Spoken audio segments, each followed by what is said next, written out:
Какие металлические изделия взяли и для чего? Металлические изделия это был профиль. Они лежали на полу, взяли для того, чтобы реализовать и взять себе покушать. Потому что мы бездомные, мы пришли туда на Катаева 58 с целью позвать бездомных, так же как и мы, в приют.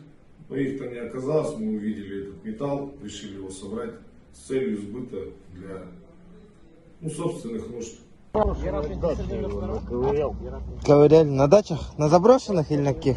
На заброшенных. Сами вообще никакого отношения к каким-либо здесь дачным участкам не имеете? Не имею. Откуда убрали? Это забор, брошенная дача. Ранее привлекались?